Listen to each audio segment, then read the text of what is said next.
got Konstantin Eisymont. He is the CBDO of Project Hive, and he's here to talk about crypto gaming. Hello everyone. Can you hear me? Yeah, nice. Nice to meet you everyone here. We're just launching the presentation. So today I'll tell you a bit more about our project, Project Hive.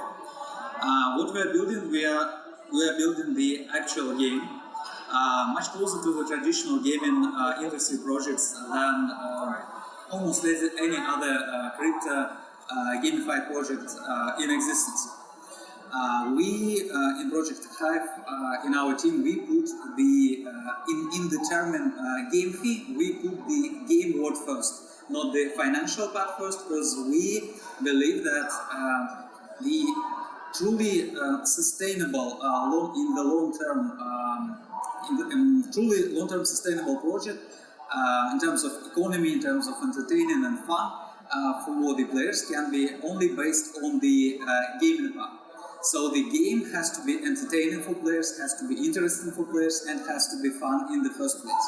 So that's why we right now we are the team of already 29 amazing experts in the game building industry, including well-known artists such as, for example, Marcin Rubinkowski. He is our current art director who worked for such a big brands, well-known companies as Netflix's Serious Loveless robots, such as Bungie's Destiny 2 game, Ghost Runner, and many others. Marcin actually created all the general style, all the mood for our project. He drawn all the sketches, all the 2D models for our game, including the base characters models, including the items, environment, and everything. So the mood, the style was built by this amazing person, amazing expert. Talking about other team members, we have Fedor Guzev, who has also years of experience in creation of 3D models in different projects, in different games and series. For example, he worked for Marvel Studios' Spider-Man Miles Morales, for Halo Infinite, and other projects as well. Further creating all the 3D models in our gaming Project Hive. He created the base characters, models, items, and some elements for environment. Sergey Prasichnov is also the amazing game designer. He helps us to create all the entertaining game modes in Project Hive. We have a huge amount of different game modes, flavors, environment, PvP game modes, and in order to create the really interesting to play game, we have to well think such modes, such elements of the game, and Sergey helps us a lot with doing that. We have a lot of other well-known team members in our game, but I won't focus more on that. I'll cover just one more very important thing. The thing is that currently crypto industry, crypto gaming project faces the whole chain of issues, starting with the play-to-earn system. The play-to-earn system, monetization system for players, can be built in the sustainable way, meaning in the long run. So in the long run, any play-to-earn system, no matter how well thought it is, no matter how well balanced is the supply and demand of the in-game assets, it's destined to just fall apart and become the just one another Ponzi scheme. So in Project Hive, we solve this issue from different ways. One of this way is that we create the game for players. We understand that different guilds, different farmers here who come into the game to earn some feedback or earn additional financial benefits from playing the game, from acquiring the in-game assets by playing and selling it to other players.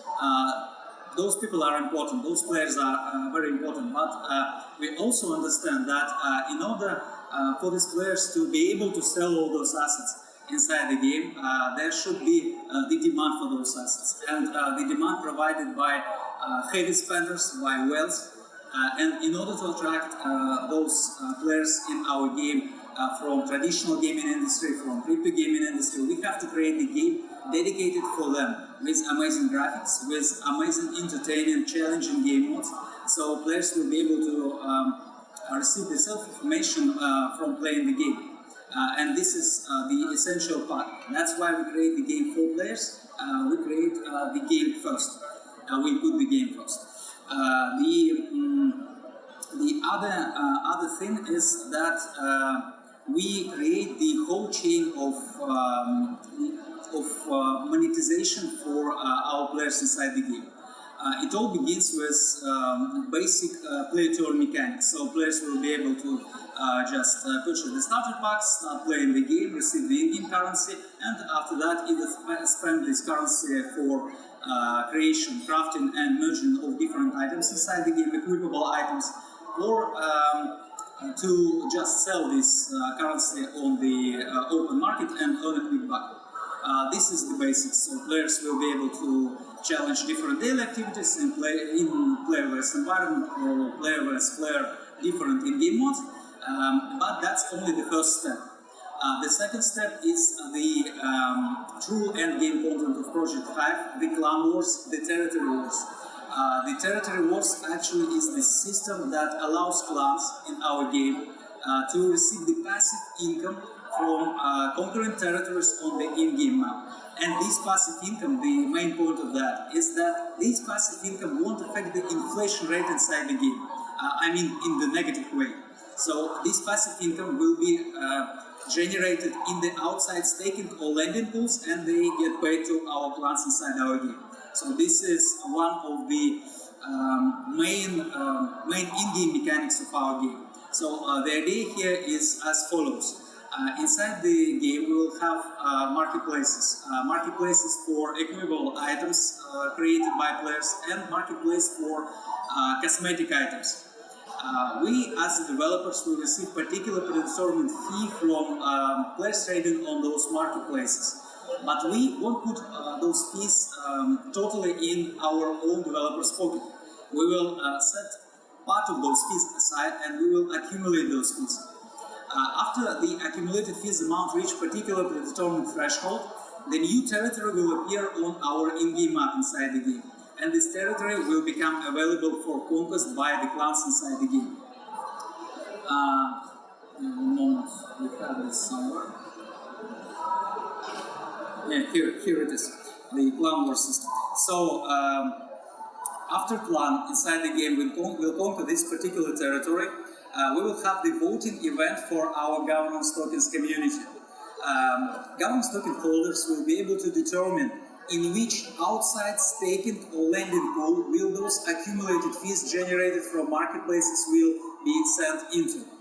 And the revenue generated from those outside staking or lending pools will be paid to the clans inside the game. As our ecosystem grows, as we acquire more and more players, and as more and more players trade between each other with the in-game assets, the more and more territories will appear on the in-game map, and more passive income will be generated in those outside staking or lending pools, providing revenues to the clans inside the game. This revenue, clans will be able to do whatever they want with those revenues, but also they will be able to spend this revenue inside the game to purchase different in-game assets. So in this case, we positively affect the inflation rate, meaning that we reduce actually the inflation rate of the in-game tokens, because clans will be able to spend these outside revenues to purchase different in-game assets, to increase the might of their characters inside the game, to conquer more territories, and to make this wheel spinning around. And but that's actually not everything. The game initial release planned for the end of this year will begin from those two models, from play-to-earn, classic play-to-earn system, and also with the passive income system for clans.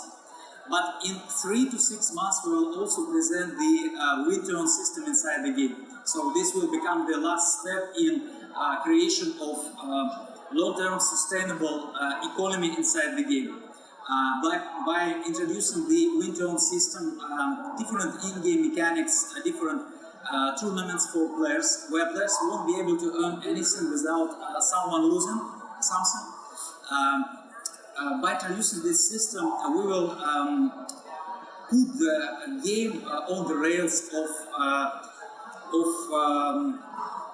long-term sustainability. Yeah, because initially the in-game ecosystem will move in a way of generation of passive income, more and more passive income, and after that we'll introduce the win-to-earn mechanics that will allow players to challenge between each other in the pretty challenging game modes, because there will be normalized tournaments. Normalized in terms of that players will be equal in terms of their equipment, in terms of their skills, and this will be the full game, full play of tactics, pretty similar to poker or chess or some other games. The game of minds, the game of minds, not the game of quick hands, quick fingers, and action-based combat.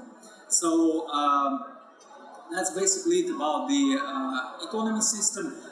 Just say a few words about the different game modes. In Project Hive there will be pseudo-open world hubs where players will be able to run inside the city, interact with each other with different NPCs. Then move to some areas where they will be able to challenge different game modes, player-based environment or PvP game modes. And the turn-based tactical fight will start when players will reach this particular point on the map. And by challenging either the story chapters, PvE story chapters, or other players in player versus player different game modes, different arenas, either single-based or team fights here, where up to 3 players will be able to challenge each other. Player will receive the in-game currency. It's the play-to-earn part of the game. After player receives the in-game currency, he will be able to craft equipment inside the game and merge parts of the equipment between each other to increase the quality of the in-game items and to make his character more and more powerful. So that's the very basics of what our project, of what our game is going to present, is going to introduce. And we invite everyone to get to our booth number stand 91, to booth 91, and check it yourself to see what we achieved so far. Right now we've created the fully playable alpha prototype of the game. The video you'll see on the screen is just the playable prototype, so everyone can check it yourself here from the PC. And it's been created, it's been built at the beginning of January this year. And right now we are building the playable beta version of the game. The playable beta version will run on Unreal Engine 5. The graphics quality will be much better than even the one you'll see on the screen in the video. And we plan to launch our alpha version to the open public later this month. So it should happen in about 7 to 10 days. And in April we will launch the public beta version of the game. And I believe everyone will be amused here about what we achieved so far in terms of building our project. So yeah, that's about it. Maybe anyone have some questions about the game, incoming game, the different game mechanics.